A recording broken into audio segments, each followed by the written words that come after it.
papered product, a lot of the paperwork and waste that goes on there. The cost of this service through WSP is a grand total of $199,992.28.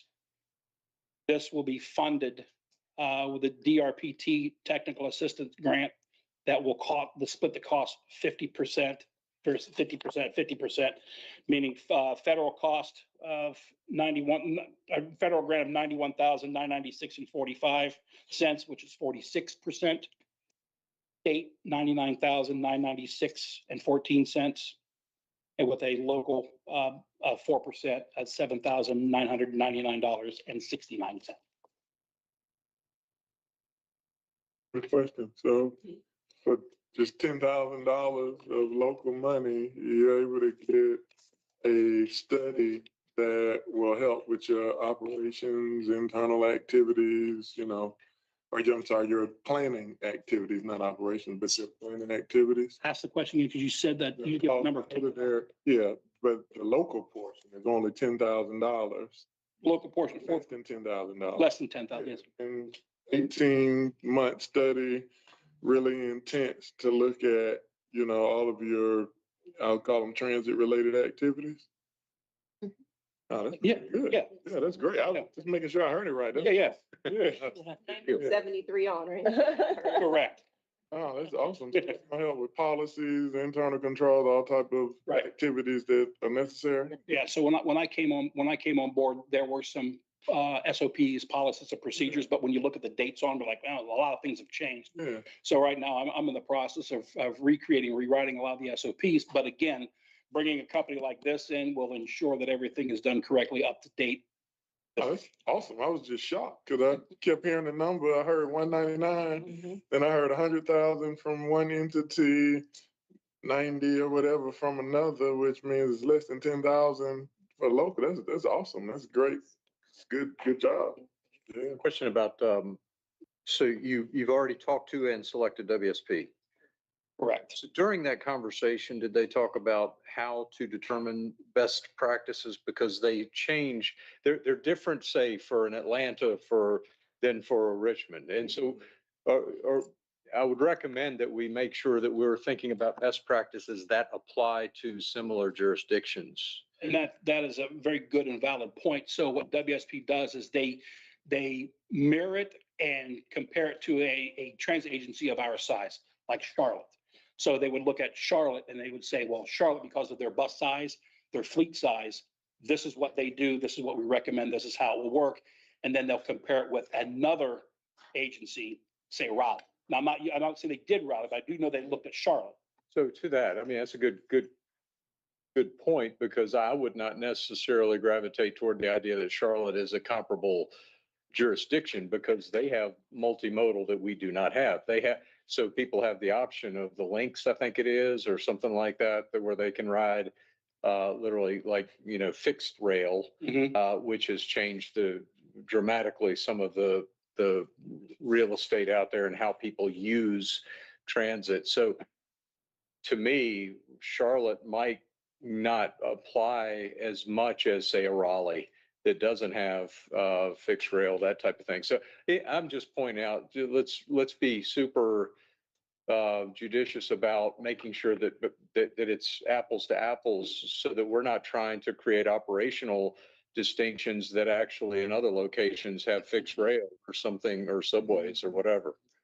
And they also will look at our staffing level, so that also plays a part in it. So Charlotte, for example, may have 50 supervisors, whereas we only have 26 supervisors. Yeah. We have to work within those confines of our staffing. So they're not going to come in and recommend that we staff up to 50 because we don't need it. So yeah, they will definitely take a look at all of that. More just making sure we get the most out of this study. I agree, and I appreciate that. That's what recommends. Okay, and was it advertised? Was it an RFP? I don't think, no. Sense. And I'm sure all the details that you were explaining will be in the agenda packet. Is there a motion to make second? All right, all in favor, say aye. Aye. Okay. And anyone opposed? We're good. Thank you. Thank you.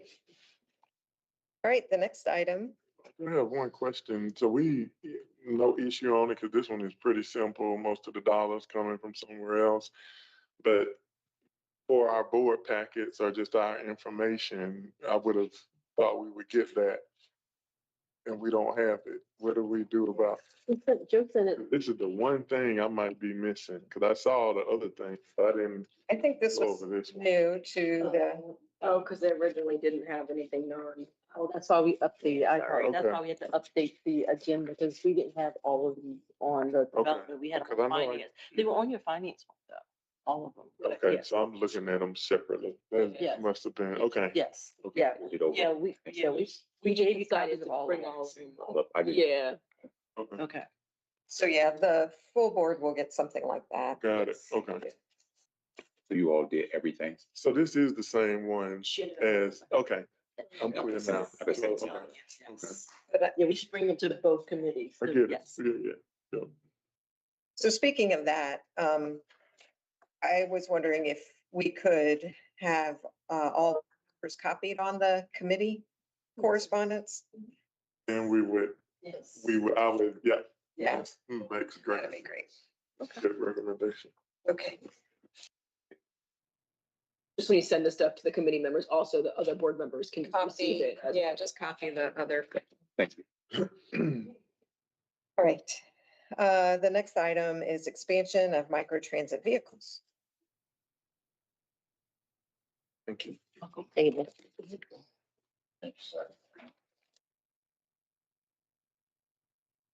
Afternoon. No. The item requested is for approval of purchase of 5 additional microtransit vehicles for the Link service. The purchase would include 3 non-ADA 4 transit vans and 2 ADA compliant vans with wheelchair lifts for a total of $555,705. The reason for this is because the Link service continues to grow and additional vehicles are needed to maintain service, reliability, and other appropriate spare and the appropriate spare ratio. How this will be paid for, the vehicles will be purchased through an existing Virginia state contract with Sunny Merriman Incorporated, so no new procurement is required. Funding is 68% state and 32% local. Is that wrong? Yep, it's 4% local. Yeah, I corrected that. You didn't get the corrected. 4% local. Yes, it's 68-28-4. 6828. That's sort of typical, It is, right? yes, for vehicles, yes. So these are all expansion and not decommissioning of any. That's correct. Okay. And the funding source again? It's a grant? Yeah, a state grant, Merit Capital. Okay. All righty. So similar action, making a recommendation to the board to move forward with the purchase of 5 additional microtransit vehicles, 3 non-ADA and 2 ADA. The total cost is $555,705. Move. Second. All in favor, say Uh, aye. Any opposed? Got chastised last time because I was too quiet, so I seconded it a second time. Okay, great. Thank you. Next on the agenda is driver barriers retrofit project phase 2. This item requests approval to upgrade the existing operator protective barriers on 65 of the existing fixed route buses. The upgrade will create a more fully enclosed operator compartment to improve safety. The total of this project is $213,679.70. The reason we're doing this is to decrease the operator assaults as they continue and we have serious concerns. And in March of 2025, the board approved barriers for 79 buses for phase 1. So the remaining buses have older partial barriers that are no longer adequately protecting our operators. The existing barriers will be upgraded by extending the glass toward the windshield, adding enclosure above the door openings also. Gillick was selected through a competitive bid process as the lowest responsive and responsible prospect. The project is 100% federally funded. Will take approximately a year. Yes, if approved, the project will be completed within approximately 1 year of contract being awarded. All right, that's a good one. 100% federal. So moved. Second. Yep. Thank you very much. All in favor? Hey, we're making good progress. Thank you. Via change order involving microtransit.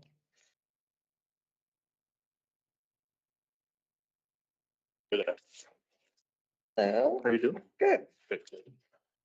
So our, just a little background, we use the VIA software and the VIA services to run our paratransit and microtransit services. We had a contract with them for several years, and we are, I think, 3 years into the contract. We also added on to that microtransit that is now is managed through the VIA contract also. And when we first initiated the contract, microtransit, we had a budget of what we estimated with the zones that were coming into play and what the but due to the growth and expansion of microtransit, we have exceeded that budget and want to do a change order to add additional funds to cover the remaining of the contract for the microtransit services. This is covered by grants, state, federal, and local, the 28-68 4% split. That's our ask for today. What is the change order amount? It will be an additional $274,425. What was the original contract? Original, Or just the microtransit part, right? Or all of it? yeah, I don't know if you have that. I broken don't out, have it. right? Yeah, they're not been broken out. Yeah, I have it. Original for the microtransit. Yeah, we can get that to you and. with that. Yeah, maybe add that to the report for the full board. The reason I ask is if it was an original $2 million contract and we've got this, that's not a big concern. If it was a 200,000 original contract and we're doubling it, No. I don't remember Yeah, I want to say like it was a 1.8 million for the whole thing. That was paratransit and microtransit all together. So yeah, this is just basically to cover the remaining 3 years of the microtransit contract. The remaining, how long? 3 more years. You already have it in place for 3 years, so it's Mhm. 6 years total. 1 year with 5 renewals. I think we have 2 renewals on it. Yeah. Oh, okay. So maybe the 2-year durations. Okay, It's 274. Should cover the remaining, The right, balance. based on the estimates so far to run it the date and with the expansion that we estimate. And the original contract was just paratransit, but then we did a change order to add in micro, but we had a line item for the cost related to micro vehicles. so original was paratransit, then you had a change order sometime back to add microtransit, and now you've exceeded that budget and you need this change order. Correct. Got it. Okay, Correct. The rest of it's covered elsewhere. all right, we have a motion to recommend approval to the board. Any second? Okay, all in favor? Moving on. Thank you. Oh, this is you too. Paratransit vehicle camera equipment retrofit. Absolutely. So as a part of our initiative, we moved to improve our camera technology on all of our vehicles. All the new vehicles come with camera software installed. So lately we've been going through the fleet to install and upgrade existing camera equipment and software to help with our initiative of real-time activity and to help streamline access access to the camera and be able to better monitor the system. So the paratransit vehicles are kind of sort of our last group that we have gotten some new vehicles in, but we still have some on fleet that we still have the old system in. We just want to upgrade those to match across the fleet. It's about 23 vehicles. This is also grant funded, the same split, 28, 68, 4% local. The total cost of this project is $165,500.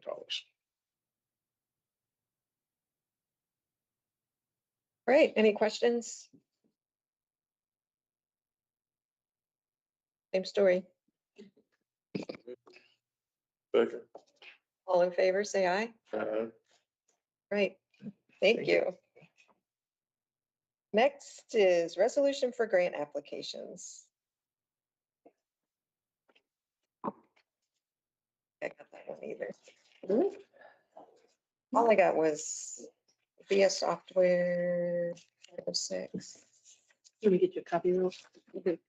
James, print it out. Change order. That's okay. I mean, I I have mean, handouts. I'm taking notes. I'm doing all right. I'm sure you sent that out, so It was on original. yeah. Maybe I'm gonna I- put it up here if that's okay. If I printed it and realized. Oh, one thing. Yep. Please and thank you. Yeah, you do.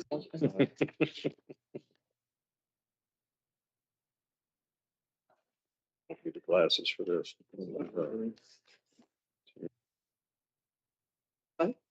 It's just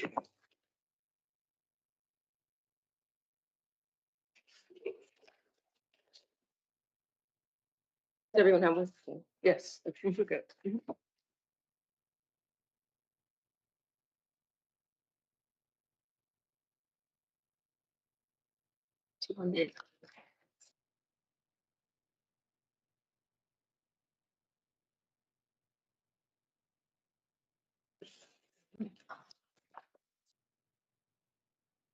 Okay, so GR, that's why it's doing something.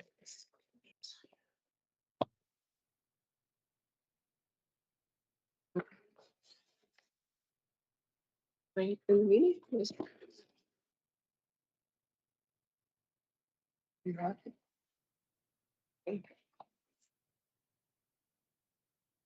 No.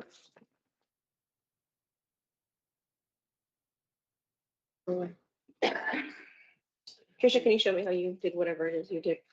All right, while she's helping me, we sent out the, oh, he just didn't tell me he was getting it.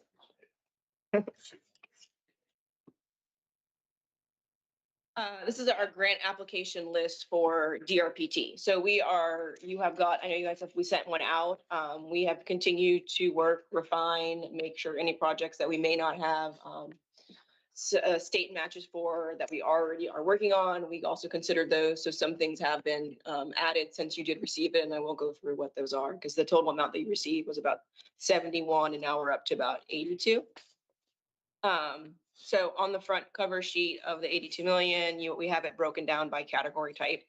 So state of good repair, which primarily includes anything related to upkeep for which our facilities, buses being a really big piece of that. Our transfer station today, the parking, the paving of that, as well as things that are related to maybe IT hardware. Business improvement, I would say the largest dollar figure associated with that is we are in the process of implementing an enterprise resource planning system. We don't really have one that is kind of across the whole like business practice. So this will greatly help us, especially as we've grown in our grant efforts, both with compliance, reporting, and just working together. Infrastructure and facility improvement being the next category. Safety, service expansion, and a large piece of that, or the majority of that service expansion is the Western BRT construction, as well as the engineering for the North-South BRT. So those are expansions more so towards the capital infrastructure piece. Service improvement And the last one being service sustainability. And service sustainability are really operating grants associated with routes. So for example, we have our Route 7s, which are in Henrico County, going to the airport, or the 19 that goes to Short Pump. Those grants were, they were VDOT related to Interstate 64 funds related to like, I guess the on-off ramps and how routes touch them.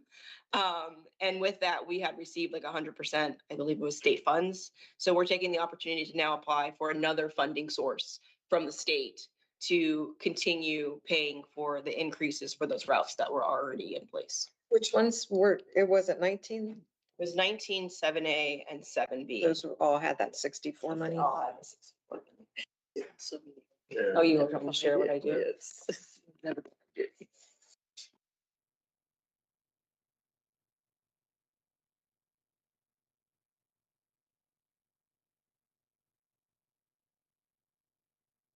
Thank you. So I provided with you, so we sent a Word version of this. This one provides kind of a little bit more detail because very important is that, well, actually went back to summer. You can see the project total, but the federal, state, and local split. Most of the projects we have are 96% covered from either federal or state sources. So all those projects together, it's about 3.3 million. And through those, you can see here where I've actually gone through, and actually not even on yet, but you can see we had a conversation last year where we talked about what's general and then what is kind of project specific. And I'll use the MOU you guys approved, the finance committee, and then with the full board last month, where that was a City of Richmond specific project for the regional CVTA funds. So that local match would have come from the CVTA regional funds rather than coming from general. So all of these have majority of money now, but they do have some specific jurisdiction. For example, the Broad Rock microtransit zone is on here as a service expansion that is currently in place. We're going after additional grant funds for that, but that one is, we would say, is more Richmond specific. And then the Henrico, this one is for the Pulse, for the extension of it. Henrico also has CVTA regional dollars for their Western Pulse. So the recommendation for that local match would be for them to either fund that from that particular, like the city did, or if they wanted to use other funds to do that. So this breaks it down. Another one is Goochland, where they requested a microtransit requesting at minimum, and that one we'll get to a little bit later because that actually is not, you have to agree to the policy of what the breakdown would be. So this is just fitting in the current structure. But in the current proposal, Goochland is actually paying 100% of the match. Those go all the way down to primarily Richmond, Henrico for the breakdown. So where there's a locality name, that locality would provide the match. And in some instances, the locality has already got. That means you don't want to bring design forward too much because it will be considered the design by the private developers. And so that is kind of a gray area developers. And so that is kind of a gray area currently for the state in terms of the how P3s work. So we try to defend in saying we don't want to spend money, knowing that that's not going to necessarily bring forward kind of the design that will come from the building. So in their current policy structure. And we can talk about how they've accomplished. Yeah, they definitely, well, we reached out to HRA and they give reference like WMATA for like, this is a known thing that's done in places that have done it before. It's just, I guess they haven't necessarily gone after state funds for it. Maybe that's why. I mean, I know there were some changes, I guess, the last few rounds that made it harder for transit projects. I guess is this kind of consistent with that to some degree because a lot of projects don't require 30%. Yeah, well, even pre-app is pretty new. I think for It's not that. year. That's not that new. Not as new. Oh, the DRPT Yeah. pre-app? Yeah, maybe. Yeah, I think that is new. Yeah, there's no 30% requirement on any other type of project to get grant funding. Public, private, Is that what you mean? That's what it is. And we had the same issue with, I'm sure we will with Smart Scale as well. And that was also going through the state, because we have to go filter to the state first to get to Yeah. VDA. So that, we tried to keep it in here, but we did end up removing it. For this. That's another one, sorry, that does have regional funds associated with it already that we would hopefully be able to use as local. So yeah, we just wanted to provide them as we normally do, but also for the request to go through and kind of, if you guys wanted to go through them each. So for the ones that have a locality identified, is that locality submitting the grant application with? What is the consideration, knowing that it is considered like some of these are expansion? So these numbers are in here as practice, but as the finance committee meets and hopefully can come with a policy decision, we will refine the percentages. But as the finance committee said, we're looking at project specific, to my understanding, depending on the local versus regional conversation, depending on, and again, that's part of the conversation. It's not happened yet. So Yeah. I guess is it anticipated or is the goal that policy be in place prior to the applications being submitted? I believe so. That would be ideal. I mean, we can also, yeah. So I mean, right now, we're just more, I mean, if you take that out, I guess on our end, we're just saying we support projects, but in recognition that that policy also needs to be in place. Yeah, so I have no issues with the projects. I guess there's that. sustainability Yeah. question. Correct. And Correct. which is what that policy is aiming to address. Yeah, so you're asking the full board to adopt a resolution of support for the grant application. For the grant applications, correct. It doesn't, they're due February 1st. Correct. I guess the risk would be before award, you would need to have the policy in place. Right, maybe before we sign agreements. Yeah. I mean, I guess that, not that you want to give money away, but you don't want to go into an agreement with something that's not sustainable. Correct.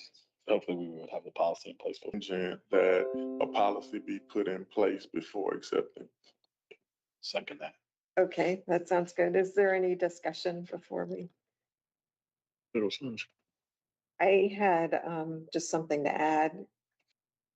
You know, like North-South BRT engineering, the 18, you're breaking that up into 3 parts. 2 parts, it's kind of a wash. Mm. 1 part is $7 million more. And that kind of gets to some of the discusons. Oh, the actual alignment, okay. Yeah. Yeah. It's 3 pieces, and then, the southernmost one Yeah. is 7 million annually. To me, that's a sustainability question. Just making sure the board understands that moving forward with this design effort Yes. which is estimated at $18 million, is developing something that will cost initially $7 million a year more. And Western BRT, I think you said was a wash. In terms of the current projection is like 500,000, I think. Oh, yeah, minor, pretty minor. Yeah. Okay.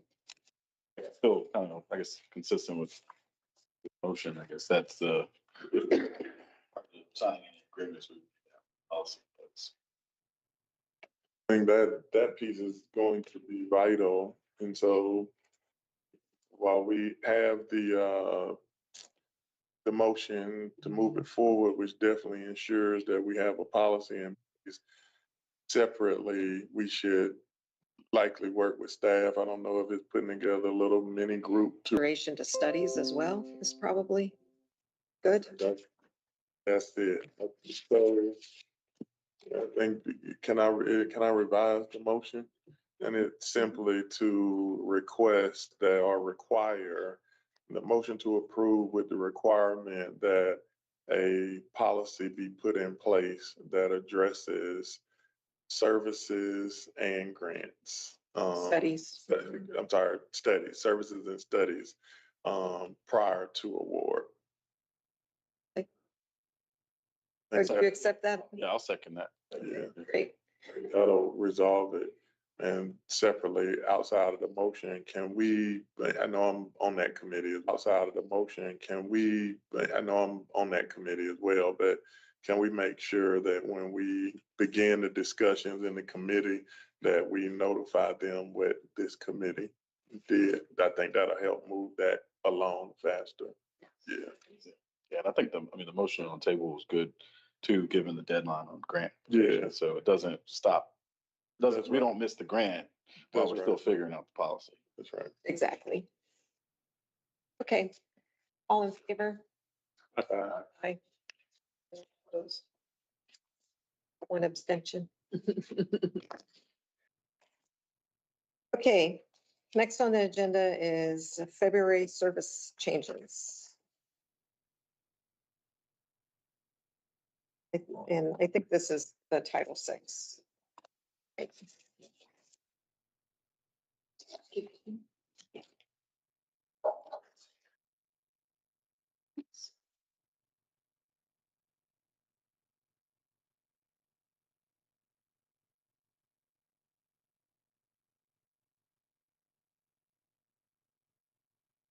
So baby. Oh, they're good. Littlest one's already 7 months. I don't know how that happened. Yeah, that's crazy.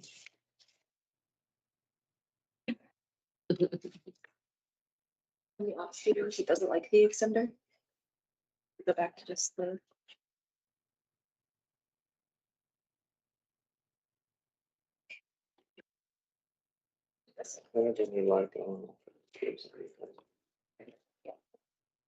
Sorry.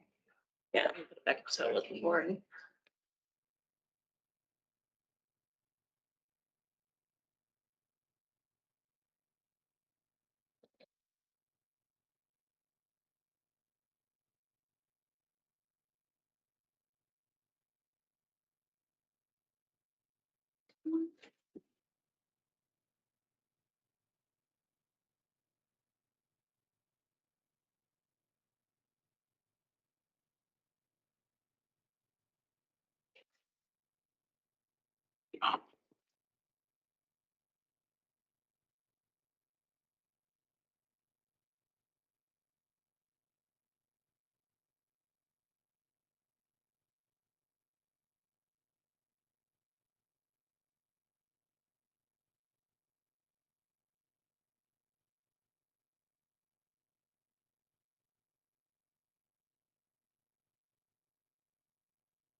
Sure, yeah.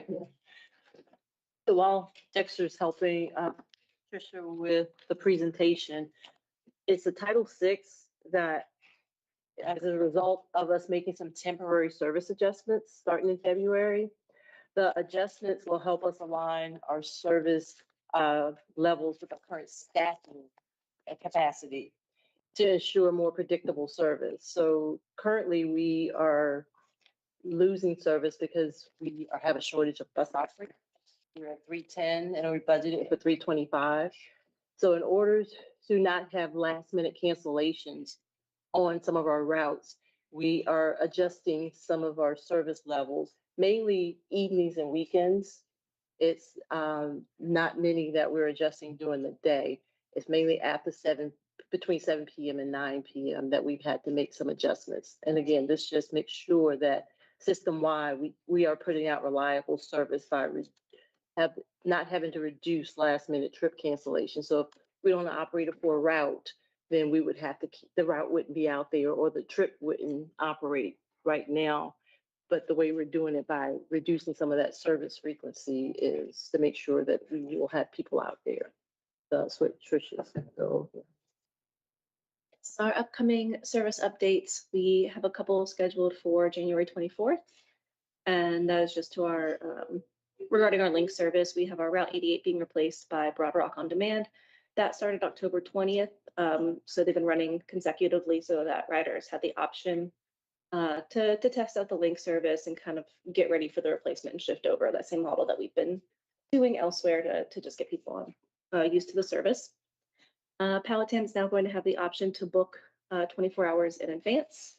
In addition to the on-demand, this will give us the option of just more reliable service, people knowing when the service is going to be there for them, and they can have that care, and well, they can have more of a peace of mind in that service. And then February 22nd starts some temporary schedule changes. Like Cheryl was mentioning, these are shortages that are coming from our operator workforce, particularly nights and weekends. These are trips that we are missing, and we would rather put out the schedules that reflect, what we can run with the amount of operators we have. That way, everyone has reliable transit, and a little bit later, at least you have the schedule at hand. With these changes, we are going to be adding in additional trips as needed as we have more operators trained and onboarded. So it's kind of in our into this is that some of the service as we onboard is going to be going back. And is that easy enough to do Once we on the have the fly? operators. It's not like you have to wait for a certain, like booking. Can you just do it? It's, yeah, the paper schedules, the online schedules will show, the reduction. And then as we add more in, we can update the website, we can add it into the website, the app and tracker and get people that service. Okay, but it's easy. It's not like you have to, it's not a big ordeal. Yeah, We would just, depending on how much we're putting back, let's say it's a route in the evenings, we cut it back to 60 minutes. We know we can do every 30 minutes. So that operator would just kind of run a schedule that goes right after the other one every 30 minutes. Okay. I guess for me, I'm a little concerned about this one because we are adjusting service. Like if this was not a core service, I guess I wouldn't be concerned, but it's what we're doing is the equivalent of we're reducing service. So if we're McDonald's and we can't find fry cooks, we're not distributing the same amount of fries. That's would be concerning for me because our core activity is to deliver the bus service, and the only option that we're being provided is to reduce the service. Is it possible to use? And I'm asking because we are only being presented the reduction in service conversation, but is it not using some of these smaller vehicles or different types of vehicles, or is there some other alternative? Because a reduction in service creates additional challenges for our riders, those who depend on going to work during the weekend or medical activities at clinics or whatever those activities are, we would be reducing those services. And I know when I looked at the information, I know some of those services are in Richmond, where a lot of the activities still will be occurring on the weekend. So again, I'm concerned about that one. I don't think this is a nominal request. I know that we can probably ramp up and ramp down as things come on, but again, it concerns me that this is a core activity that we're changing. So She did a little bit of a summary of what the impact would be, which you've already identified. Some of them being in the city, but it kind of hits all around. And we did look at how the service is currently being used. So the actual riders that by specific trip that was done. I'll stop and let you kind of get into it. Yes, so we have the summary of changes here. These are the ones that are specific to night and weekend updates. You'll see a lot of service updates after 7, service updates after 9, and that's scaling it back to every other trip. So in those instances, we're only cutting 2 trips each direction near the end of the night. We can go through these one by one. Is that okay? What the preference is here. But if you read the impact column, just to highlight some, we did focus on load capacity on the bus, meaning that if we cut every other trip, the riders on the cut trip would either go to the early trip or the later trip. Is there capacity on those buses to absorb the additional riders? So we were looking at buses that are a third of the way utilized, meaning they're 2/3 empty, so that they did have that capacity. We also looked at the trip level utilization, looking for riders 10, some of these are 5 and 2 riders per trip. I'm curious as to how this is communicated to the regular riders. How robust is our change of operation schedules and so forth for the regular rider, for the one who's going to be that 2 out of the 5 that are not like getting on after 7 that they thought they could, so that it's least inconvenient to them? How's that being communicated? Yeah, we do hold a public meeting. So the one for these updates is scheduled for February 3rd at the main library. So I'm thinking more along the lines of, how does somebody who does not attend public meetings, who is doing the best they can to hold down 3 jobs and they don't have, much extra time, are we pushing out information on apps, everybody seems to have a phone, so Or on the bus. how's that being done? I mean, the marketing team can kind of chime in what the plan is, but once the board reviews it and approves it, they're kind of ready to hit the ground, as well as Joe, I know, has got the emails ready to literally hit send once the board approves it as well. Yeah, I mean, the biggest thing is once this goes through planning, we'll be provided a new GTFS file that we can upload to the website, which will change how our trip planner operates. It'll also update our bus track and our apps, our mobile apps as well, so that they will not see these trips available anyway. They'll only see what is planned. And I think I remember there is a way to basically say my GRTC, where you click and you say, I'm usually a 1A rider, where you can basically say, keep me posted of changes to 1A, or keep me posted on changes to 19. That is a system we have, right? We have an email system that people do sign up for updates to services, projects, whatever it might be, and we would certainly utilize that to communicate. Obviously, our normal social media channels as well, and that's the meetings as well. We were just talking before this meeting about my chickens alert me at 5 a.m. What I'm saying is, if I've got on my phone and I use GRTC daily and I ride 1A, it would be nice, and maybe this is something for the WSP when they're analyzing other systems out there, what do they do, is that it knows, because I've opted in, which is an allowed thing, I've opted in and said, I want to be alerted when 1A changes are made. And then it becomes a push to where it goes to my notifications instead of me having to thoughtfully go out to email and all of that stuff. So we have 3 different, not even 3. So we have transit app, which can push it to riders. And that's the main app that's used by all of our riders. So we can do that. And second, most of the buses have infotainment systems, and that's just like the actual monitor in the buses. We have the ability to put any content we want on there. So that's something we can move going forward. We also can do manual PSAs. So we can go ahead and get those set once this is approved, making sure it's the real riders that are going to be the ones impacted, not the ones who show up at the public meeting, but the ones who are trying to actually catch the bus and it's not going to be there anymore.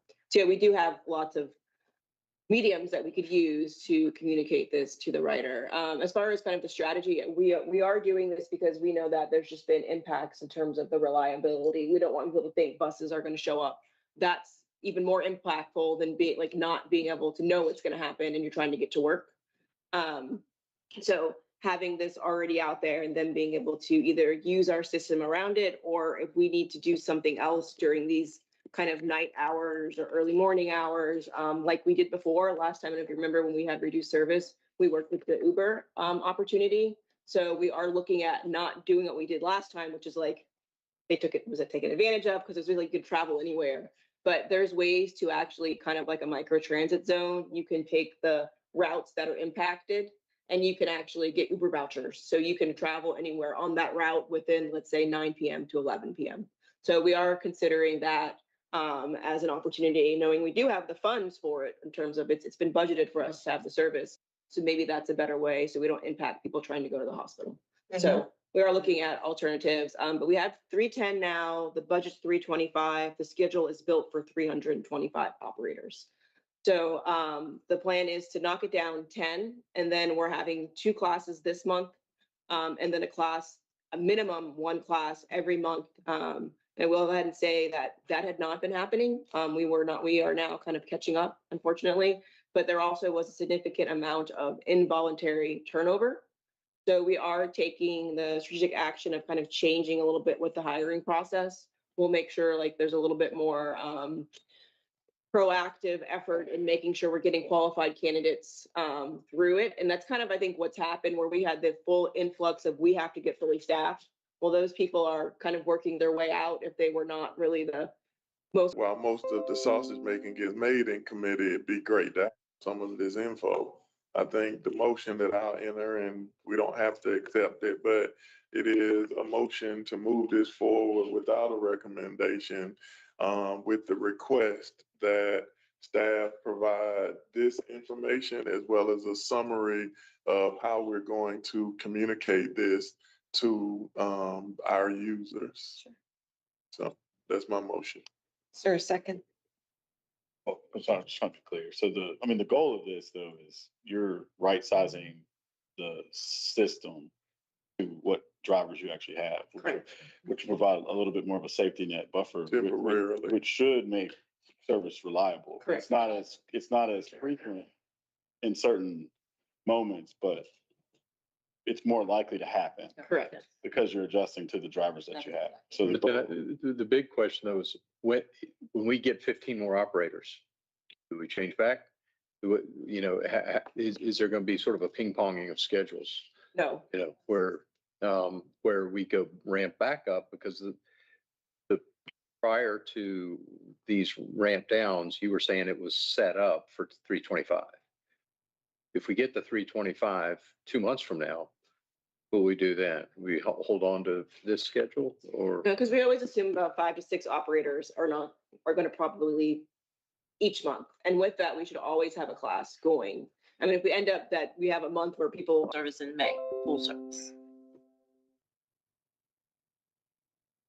I understand what you're doing though. I mean, And you said you're considering the Uber vouchers for trips along the route Yeah. where service has been reduced, frequency's been reduced. When will you know, when are you gonna make a decision about that? I guess once we'll work on what that looks like now. I guess it'll probably take a couple weeks to figure out what that model is. Can update you guys, but I mean, it'll be ahead of the schedule going out if it is something that we end up pursuing. Okay, but that's still, you're not certain whether that's gonna happen. See the actual impact to it first and make sure. Like the estimated cost. Yeah. I will say I do like the fact that y'all looked at your capacities and there's enough room for people if you do change. It is what it is. Like I said, I don't know. Like I said, in my world, it's hard. You have your 100% number of staff, but it just never seems to work out that way with humans. So things come off. So you've considered ridership and looked at where you've got lower ridership. You've thought about capacity, where people are going to shift either before or after. And you're considering the Uber vouchers. Okay, so there's a motion to defer, not make a recommendation. It's not defer, it's to move it forward without a recommendation. So to move it forward without a recommendation and Get this presentation to the. get this portion, as well as the communications plan. So Okay. that way with those things, you have enough time and information to either approve it or to request something else. So that's my. And I think that would pull it off of any consent, pull it off consent. We take a little more time, but I think that makes sense. Okay, is that a second then, Dave? Second. Any more discussion? All in favor, say aye. Anyone opposed? Okay, so we'll have that for the full board's consideration. Can we get that out? to them? Again, I would ask, because I think this is on finance as well. I would just ask that in the meeting, that we let them know the staff coordinated by this committee. Sounds good. Last item under action items is focal point advertising contract change order. I think this is bus wraps. That's fun.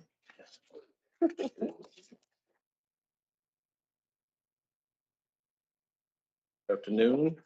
We are here today to, our board action item is for a change order to our advertising and promotional installation services.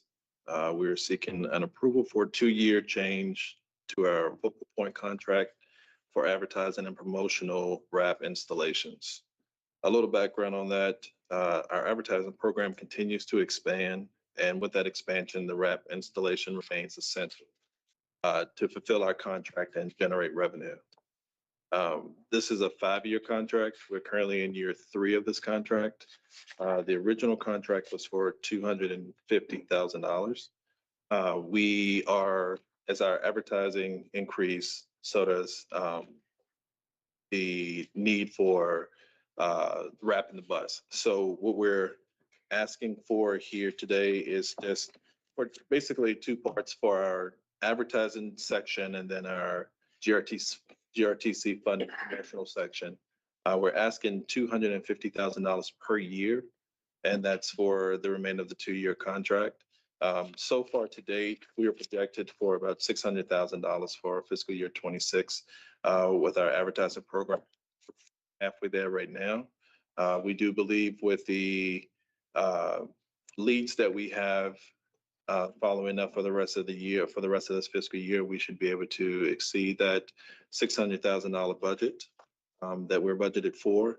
So the basics of this whole advertising program is that it's self-funded when we come to the expense portion of being able to sustain the wraps. The GRTC portion of this will be operated funded, so that's been budgeted for. So we're seeking that, we can continue to extend this funding for this contract so that we can continue to make sure that we don't have any gaps in our advertising program moving forward. So is the $250,000 for the installation of the company to install and take? So is that unlimited wraps? Is that per wrap? Is there a cost per wrap? Because, if there's not a robust changing of advertising, 250 might sound like a lot. But it sounds like a really great opportunity if they're saying you're using us, we put as many on as there, that turns out to be a $50 for full wrap. It's $4,000. I mean, for half wrap, excuse me, it's $4,000, but that's per side. So in total, that could go up to almost $8,000. And then when you think about the Kings, that's $150. A Super King is $330. for what duration? It depends on whatever the client. But the thing is, why we're asking for that money is the rate at which we're going. So a lot of people, for example, last year, BLVD wanted to do about 25 Kings. So it's the amount that they see. We have all of these buses, so they want to take advantage of that. And then when you think about that duration, that amount, it adds up on the back end when focal point charges us. Because they're charging us for shipping, they're charging us for installation, they're charging us for so all of that adds up, and then we're exhausting money out to them. Is this an on-call? It's like an on-call with a cap? It's a contract that has pricing set. So the pricing is determined by depends on what the size, like square foot. So everything she has is about a certain square foot. And so there's pricing for it. So we would. I think what we're trying to figure out is What's the, How often do you? what is the? 250, so right now, so it's about 10 to about 11%. Yeah. So every advertising contract we get, so let's say she's doing however many wraps, it ends up being about 11% of that for installation. So that's how she's projecting. So right now we spent about $70,000 since the beginning of the fiscal year, which is about 11% of what we brought. They pay whatever market rate we have for what it is, and they pay by month. So even though we may put it on July 1st and leave it on for 2 years, that'll be a total of $8,000 that'll cost to install that particular wrap. They pay us every month for its longevity of being on the bus. So is, what is it called? What's the name of the company? It's Focal point. Focal Point. Is Focal Point make the majority of the advertising money from DMV? No, so like how much is the DMV one that would come in? You said, That, we are 15,200. But I believe, I don't have that pricing, but I believe that they only probably charged us maybe, I want to say 5,000 or below that to install. I'm confused on, So DMV says, I'm gonna buy advertising from you. So the DMV wanted 25 Kings for a month. It was from July 21st to August 16th. And what that rate was, I don't have the. who do they pay, regardless of the? They pay They pay GRTC Yes, but we're paying Focal Point. to install Yes, and to what else? remove. And And that ship. makes sense. Because so with how they do their production is, they have an out-of-state producer who prints it. Okay. And then that ships to us and, well, to them, excuse me, and then they come in here and put it on. Okay. So they're charging us for that shipping as well. Do they get a per month charge for the number of months that DMV has? nothing, this is it's just the installation. Installation. Yeah. I guess what, again, I'm saying this really poorly. Is there a time cost for DMV? They're 2 months versus 1 month. The GRTC, yes. Yes. Okay, all right. Receive So, additional revenue. and that's why I just wanted to make sure that like, because that's where the advertising opportunity is if you're going to be a short duration, you're going to pay much more. If you've got an event coming up, you're going to pay more, but you're going to have a bigger splash. And that's a revenue opportunity for GRTC. I'm hoping that it's not just a straight per month, you got to pay the wrap plus however many months. Does that make sense? I will say that we are we're working on our budget now, and we actually have put in an FTE because we're doing so much to actually having someone internal within our body shop be able to do that effort. So with that, we may not even end up having to use this Focal Point as much. We'll still keep the contract, but we want to just make sure we have it set so that there is no impact to our advertising program in terms of putting these wraps on the buses, because Rachel's been doing a good job. I think she's projecting at 800,000 this year, and we're hoping to. No complaints there. I just want to make sure we're not locking in for 5 years, something that might become a very healthy revenue stream that we haven't even determined, or companies out there, sort of like data centers. We didn't talk about data centers 10 years ago. Advertising on transit, there may be companies out there, AI, helping make that work to where we're locking into something. Is this a 5-year contract that we're locked in both sides? 5 years, but we're in year 3 currently right now. So You're just asking for the additional 2? Yes, sir. And half of it is paid for with the advertising revenue. And the other half comes out of the operating budget. That's correct. We do other, just like for the Christmas parade, we did a Christmas full wrap, or we have to wrap our own vehicles because all the micro transits, they link on them. So we have our own I see. expenses. And that continues related with to- maintenance, decals and things that we currently have on our buses as well. As those decals erode, they need to be removed and replaced on the buses and all of our fleet. So part Okay, of that budget does occur for that as well. I understand that a little better, except the whole king thing. She starts describing the supplier. I don't get that, but that's okay. Those are the sizes of the advertisement that we sell. So Right, so when you're asking for a motion to recommend approval of the Focal Point advertising change order, which is 250,000 per year for a total of 500,000 because there are 2 years remaining on that contract. Is there a motion? Second. All in favor? Any opposed? Okay, we're good. And now we're to new business. Business? The doodle poll goes out for your committee to explore a new date, so some of the members can, I think some of the members flex some things to be here today, but the second Thursday doesn't work for everyone, so you're gonna get a doodle poll to switch it to another date. Okay, yeah, I think I said that to you. You did, yes. Okay. And I responded twice. I think I responded to you. Oh, on did you? that. Yeah, Okay. I'm sorry. What just so happened this month, because it came in on the Thursday, we were able to hold it the third Thursday instead of the second, but Oh, good. Okay.